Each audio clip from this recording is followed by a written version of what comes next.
Hello, I'm with Stephanie with Get Spooky Society on Talk On It To Me.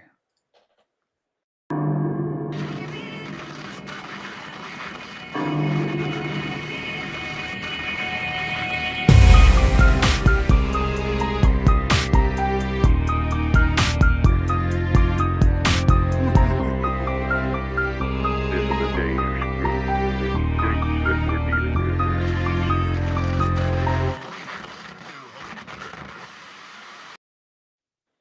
Hello, Stephanie. How you doing?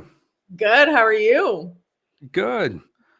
Just getting ready for this cold weather. It hasn't come yet, but they Yeah. keep threatening. Yeah, it got cold here last night. I'm in Southeast Indiana, so yeah. Yeah. I got Yeah, my fireplace going for the first time behind me. Oh, there you go. I think Yeah. we might break ours out once a year. It depends. Not behind me, obviously. This is another room, but the living room is we got one of those things, the stove. It's like standalone, has a pipe that runs to the fireplace. Yep. Yeah, it was a selling point for the house, and yet we've only used it one time in the 2 years we've been here. So, Nice. anyways, so yeah, we're gonna talk a little bit about paranormal in general, but your experiences mostly. So, we'll start off with the major question most people ask is just kind of what thing or experience like got you into paranormal? Like what actually triggered that? I was born on Halloween. That's a good So start. yeah, it's a good start. Being born on Halloween, I've always been into spooky. Like in high school, I was addicted to the Ouija board, not in any bad ways or anything. We always did, seances and whatnot. Just always been drawn for whatever. I guess because I had abilities and didn't realize it. And I always had a big Halloween party. Always have a big Halloween party every year, and just love it. My house that I live in now was built in the 1800s, and it's definitely haunted. So yeah. Cool. A follow up on that. So you said your house is haunted, and you I know from your website you mentioned you have those abilities. I guess a little more into that is like you an empath, or you have more any additional like medium or psychic or what? You have all the above. Well, I really didn't understand or know what an empath was until recently, and Mhm. then I was like, oh, I'm not claustrophobic. I'm an empath. Right. I always thought I was claustrophobic, and that's why I couldn't be in tight people spaces. Mhm. And then after I can tell you how we began Get Spooky, but after we did, then I decided, okay, well, I want to see. I never thought I would call myself a medium, but I think Right. I'm actually growing into that Mhm. more and more. The more that I actually do investigations and work on my abilities, so I'm actually able to channel animals for sure. I channel spirits in our investigations if they want to talk. I just don't feel like I'm the one that if somebody comes to me and says, I want to talk to my grandma, I'm not going to be the person to say, okay, I'll do that reading for you, because I don't feel confident in that yet. So Yeah. I would probably, refer them to somebody else. Okay. Yeah, I understand it's you can work on it and make it, hone your skills or make them stronger. Right. But yeah, you say your house is haunted, and since you have those abilities, so you've been able to connect with Yeah. those entities. Is it one? Is it multiple? Multiple. There's definitely one that resides here for sure. Mhm. And I think the first Halloween party that I had in the house, after I moved in, I've lived on the same road my whole life, but we rehabbed the house, and my sister and I moved in. A friend of mine, I said, I was having lots of paranormal things. Like I go to bed and I wake up to the smell of candles burning downstairs, or, things being moved and whatnot. So she says, well, his name is Charlie and he wears flannel shirts. I said, really? How do you know that? She's like, I don't know. I just was told that. So Mhm. I finally had a talk with him and said, please don't burn the house down. You're welcome to stay here, but if you burn the house down, neither one of us have a place to live. So, but yeah, I mean, we've investigated my house a few times. Not we didn't film it, but we have investigated my house a few times. I know there's people out there that don't like to do that. It doesn't bother me whatsoever.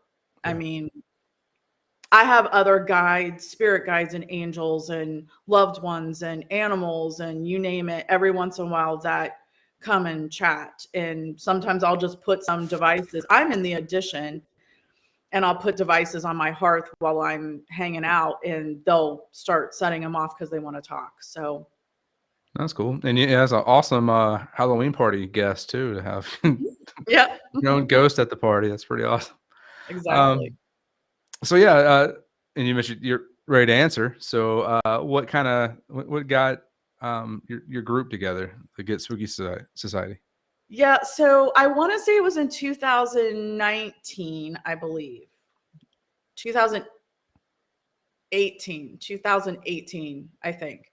We were going to the local pub in Liberty, Indiana, Norris English Pub, and we were there a few days before Halloween and we were dressed up and we were there to celebrate my birthday.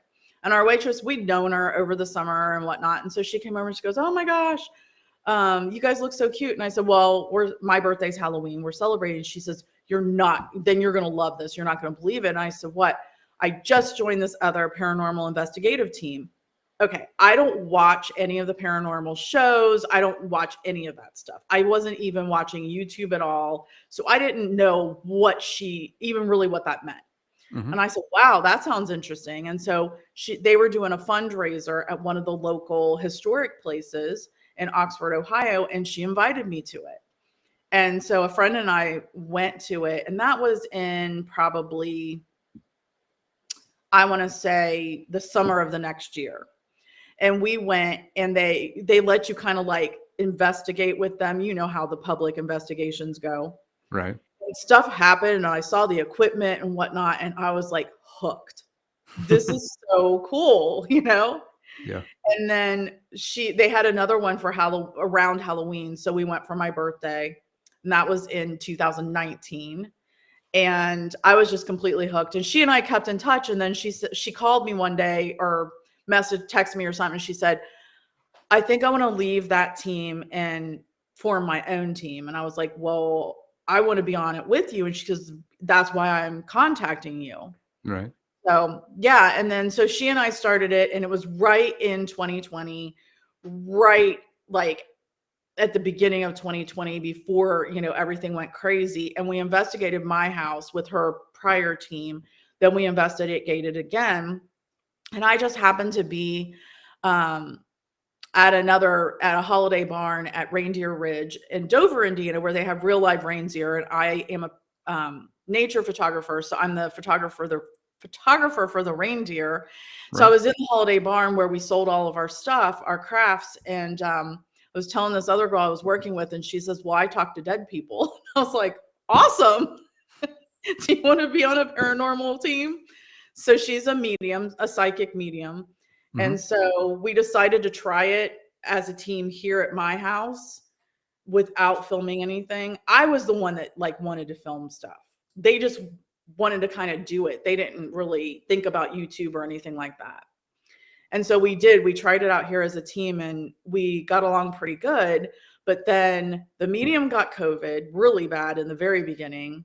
And then it was hard, So Ashley and I went to a cemetery out by her house during the super full moon, and just with a couple of flashlights, a REM pod, and some homemade dowsing rods and a camera. And just kind of, would you turn the flashlight on for it? It was just, we had no idea what would happen. Yeah. Then now, come full circle, 2.5 years later, we're actually helping spirits, both alive and dead, and telling the history of places and giving them a voice. And I'm actually, if you watch any of my videos, sometimes when they're talking through me, I don't even remember any of that. And you can see me kind of just look out into space. I don't even remember any of that. Yeah. I had no idea 2.5 years ago that it would end up being like this. Right. Yeah, Awesome. it's been Well, crazy. in that 2.5 years, like what's some of the crazy stories or experiences have you had during those investigations?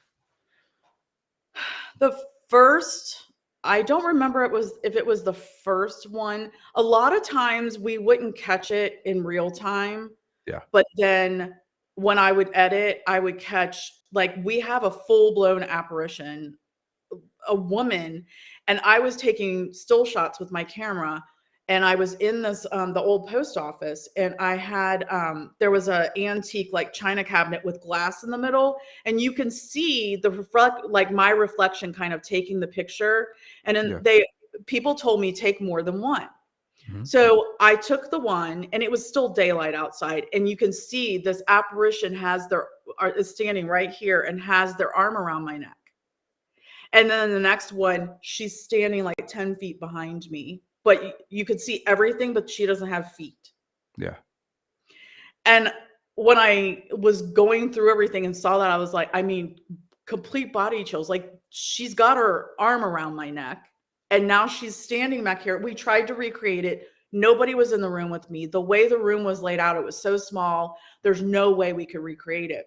She looks exactly like the postmistress from way back in the day before the post office moved. Mhm. And our medium at the time had drawn, like, she used to channel beforehand, and so we didn't have a lot of activity that night, and so she was telling us, and she showed us all of the stuff she channeled and dreamt about the night before, and she drew the woman in her channeling, and then we got her on camera, and she was actually the postmistress. Wow. So That's that was pretty really well. cool. We caught a couple shadow, I wouldn't say shadow figures, they didn't look like figures, but they were shadow something or others that we couldn't explain. Probably the best disembodied voice I ever got was at the Laurel Hotel, and it's a restaurant now. And we had cameras set up in the bar area, our phones, and they kept timing out, just turning off. So they left me in the room, manning the camera in there, and we had a whole bunch of devices happening. And I was sitting by the door where you would have come in back in the day, and the train came by there, and they used to during the war, the soldiers would disembark there, and this woman Mary used to help them. She was a nurse, and so I heard a woman talk right into my ear, but I couldn't understand what she was saying, but I just started crying, just bawling right there on the spot. And so my team came back in, and they were like, what is wrong? I said, I don't know, but she just talked in my ear. Mhm. And so we found out later in the investigation and through Tina, our medium, that her name was Mary, and she used to help the soldiers. And I forget the soldier's name, but he was 15, and he was dying in her arms, begging for his parents. Yeah.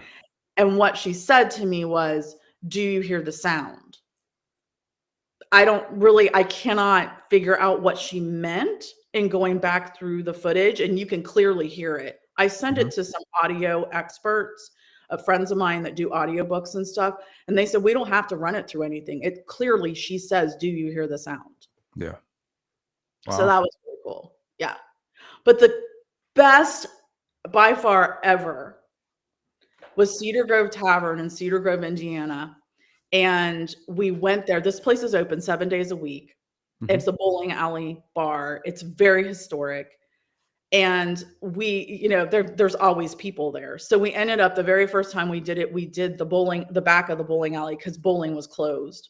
Right. The back of the bowling alley, and caught a growl. And our videographer heard it real time. We didn't hear it. He heard it. Well, my IR camera footage was corrupt, and he just happened, because we were in complete darkness, he just happened to be filming as well with the regular camera, just in case something happened that he would capture. Thank goodness, because he had the audio Right. of the growl. Well, they asked us the next year, we came back, and the girl that owns it now is a new owner, and she was a bartender then, and she came over. We went there after an investigation. She said, it was a Friday night. She said, would you guys like to come back? You didn't get to go upstairs or in the main house, did you? And we said, no. She says, well, do you want to? Yeah. When do you want to do it? How about Monday? So we came Right. back a few days later, and they were rehabbing the apartment upstairs. So that's why we couldn't do it before somebody lived there, to an Airbnb. So this place is torn apart. They're rehabbing it. And we were all in this little kitchen area, and there was a little bedroom off to, like a little, not even a bedroom, like a nook, and then a bedroom off to the right. We had, all of a sudden, there was a smoke detector going off. It was still in the package in a bag, and with all this other stuff that they hadn't even gotten out of the box yet. And the smoke detector is going off. Cat balls, EMF, REM pod, everything was going off. And we finally, like, we threw the smoke detector in the freezer, and it, like, we couldn't get it to, it would stop, and it was crazy. So amid all of this chaos, Dale keeps the lens cap to his camera in his left back pocket. And we're all chaos. Everything's happening. And he has his camera on a tripod, and Ashley had the IR handheld. And so she was standing there, and we're like, cat ball, REM pod, and all this stuff. And all of a sudden you hear a crash on the floor. And Ashley goes like this, and it was the lens cap laying on the floor. And she says, Dale, what is that? And he is freaking out. He's like, I didn't touch it. I don't know how it got there. I didn't touch it. It was in my back pocket. And he wanted to know, his words were, should we get the hell out of here? We were like, no. Yeah. It's just getting good. Yeah. So that was probably the most active, crazy, wild, pseudo poltergeist. Oh my gosh, it was crazy. That's, anybody that knows us, that's watched us for a while, always goes back to that one. That was the best one they ever saw because of the activity and whatnot. And they love that Dale, the only guy, is like, should we get the hell out of here? It was awesome. That's a pretty crazy story. It's funny that you mentioned a smoke detector, because so my house is potentially haunted. I haven't done an investigation here. Just, don't do it. I don't have probably anywhere else, but not here. But I used to have a smoke detector in my bedroom, and no matter what, if I went in that bedroom and was in there by myself, it would most likely go off on me. Usually when I try to take a nap, if I try to take a nap, it would wake me up. It would always. And one time I went in there and it went off immediately. So I was like, hey, wife. So she comes in, she's like checking it out, looking at it. She's like, I don't see any problem. And she'd heard it go off many, many times while I was back there. And so she's like sitting there, and she can't get a trigger or anything like that. And I come back in, and as soon as I hit the threshold, boom, fires off again. And the wild thing about it is it's one that talks to you. And so it's like fire like that. And I'm like, obviously she finds me attractive, I guess. The ghost thinks I'm wonderful. So, but yeah, I had to take it out of there.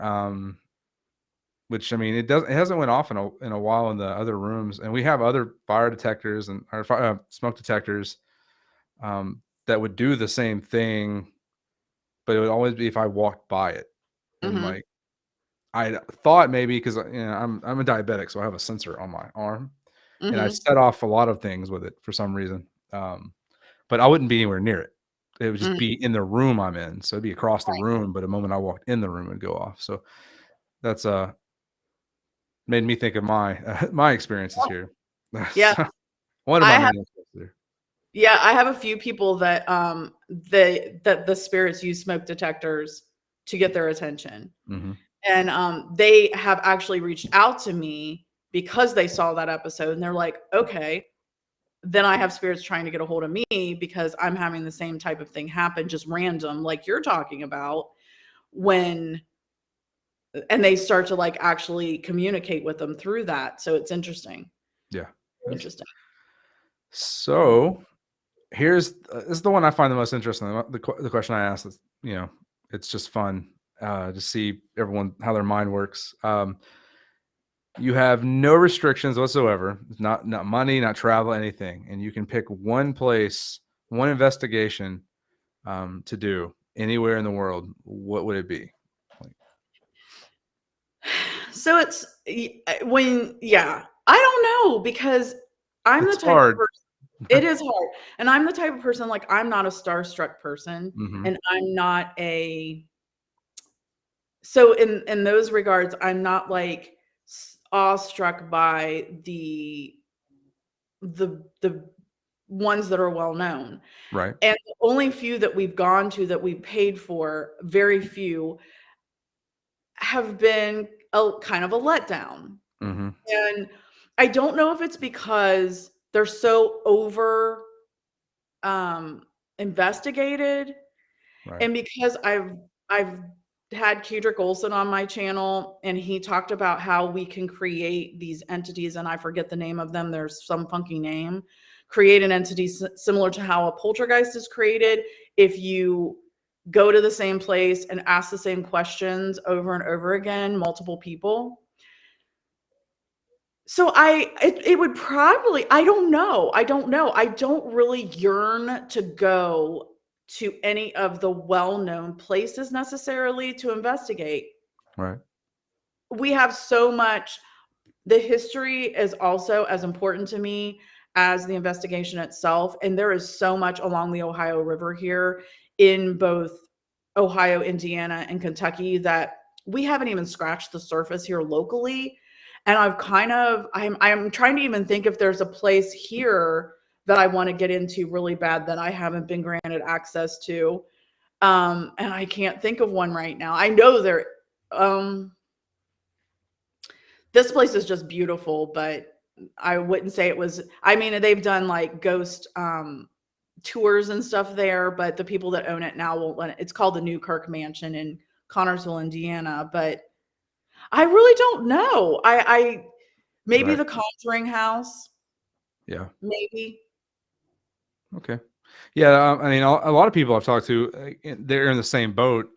They end up going, they more veer towards the history side. So like Yeah, something that's just, they would, even if it wasn't haunted, they would want to go just out of just the experience and the history of the place. So yeah, it's hard for me to pick because I guess I am I fanboy out a little bit when it comes to some of these locations, but I yeah, definitely get the theory that it's like I feel like it'd be if there's a lot of investigations, it's a constant thing, and if some of the theories are true about energy and needing the energy to kind of manifest and all that stuff, I'd feel like it's almost exhausting on the ghost side. They might stop doing yeah. as Are they much because it's just too bored? much.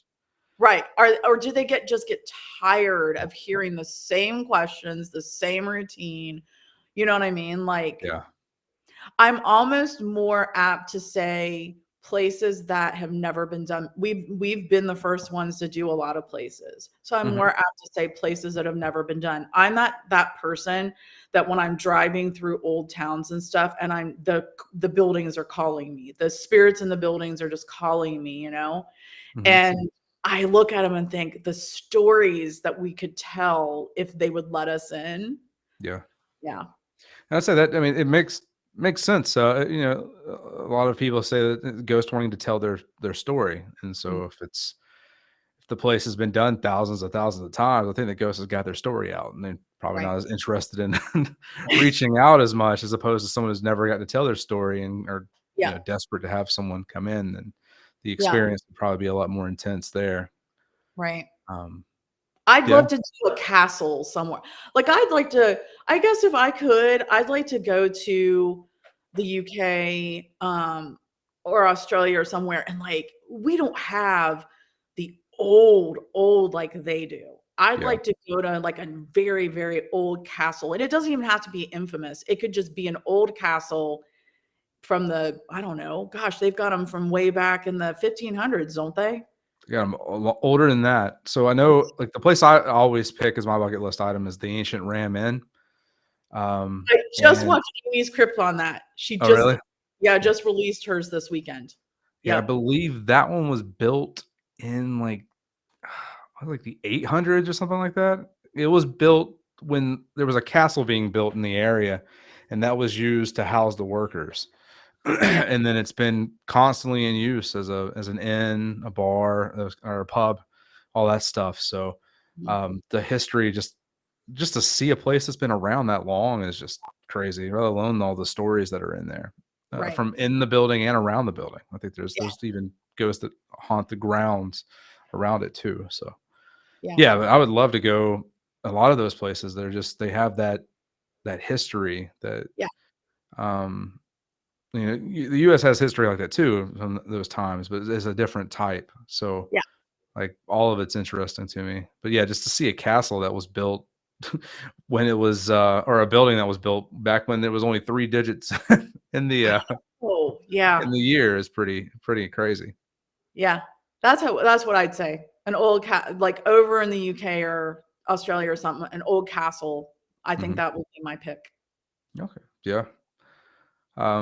Yeah, I've actually, I think I've had a couple people have said that, and usually when it's like when it's the UK, it's not even really picking a place. It's just like anyone will do.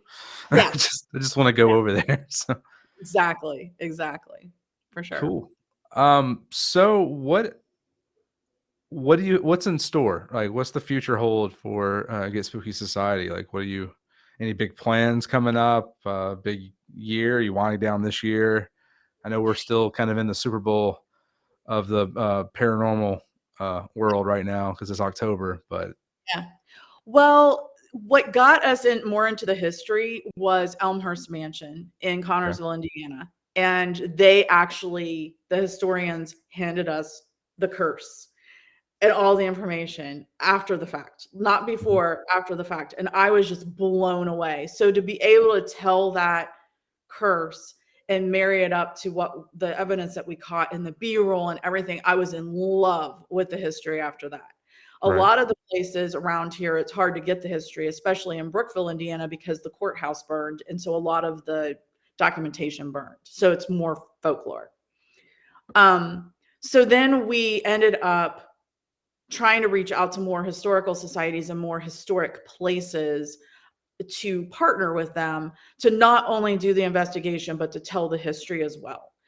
And so we're actually helping throw the first ever haunted ball at Elmhurst Mansion in Connersville on Saturday, the 22nd.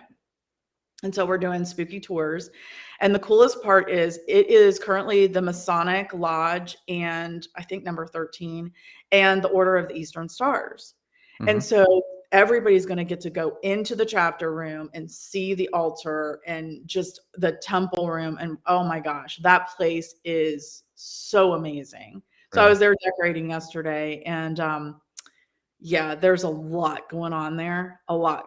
This one door just opens all the time. You don't see it, but you're there, and then it's closed. And 5 minutes later, you go back, it's opened. And um, yeah, I just want to go spend some time there this weekend. We're doing Hocus Pocus for the kids on Friday night, showing the right, original movie. And I just want to go there and sit in the temple room by myself for a while because I haven't had the chance to do that. But we just did Hill Forest Mansion. We in Aurora, Indiana. We got to investigate that. We're the first ones ever that anybody knows of, and we just did their Halloween Nightmare on Fifth Street event that sold out, and we presented. So I had like a 20-minute compilation of our three video investigation and presented what we found and why we felt it was significant. So we just did that. mhm, We're doing the Dearborn County Historical Society building in a couple weeks. So a lot more, I feel, partnering with the historical societies or entities like that. right, Hill Forest is its own, like Hill Forest, I don't know what they call it, but they have their own little entity that keeps it alive. yeah, Um, just to, to preserve the history and try to tell the story and at the same time. okay, Yeah. Yeah, and then we do live.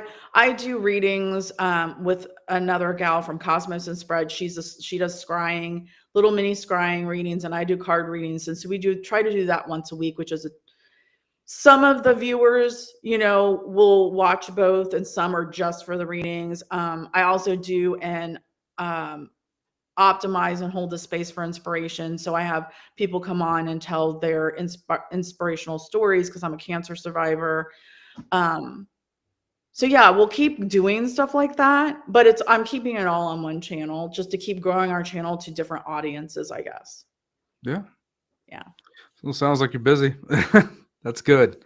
Yeah. Um, so yeah, and that leads to another point since you mentioned your channel. Where can everyone find you? So I've made it pretty easy for everything. We Mhm. have Instagram, Facebook, YouTube, Twitter, and a website. I think that's it. And they're all Get Spooky Society. Pretty plain and simple. It's all Get Spooky Society. Yeah, and So that's very hard to do. Is to if you can find a really good name and then try to find like all those handles. I was lucky with this one. With I know my last podcast I did with some friends. Like I had to do I'd have to cut off some of the words mhm, yeah. and all that stuff to get them. But that's great. You're able to get them across all of it. So it's get spookysociety.com is the website. Yep. And if they go there, they can link to everything. If they find us on YouTube, in the description, I have it all as well. So, yeah, Yeah. and we're pretty active on well, I'm pretty active on all of them. So, yeah. Yeah, we're doing yeah, I mean, it's just been these days we're not even really having to go out and search for places to investigate. I upload a video, a video every Sunday morning, Mhm. but we're booked almost through December of people coming to us, and Yeah. not just like not really private investigations. We do some private investigations, but businesses are coming to us. They see us. And so we're kind of like that local small town thing where they see one and then they're like, I want you to do my place. I want you to do my place. So it's pretty cool. Awesome. Yeah. Well, that's all I got for questions. Thank you for sitting down and talking with me. Yeah. And Absolutely. definitely everyone watching, follow them. They have lots of really good videos on YouTube. Um, Pretty active on Facebook too, because I've been following them on Facebook. Website's nice and clean, really nice website. Um, so yeah, best of luck to you.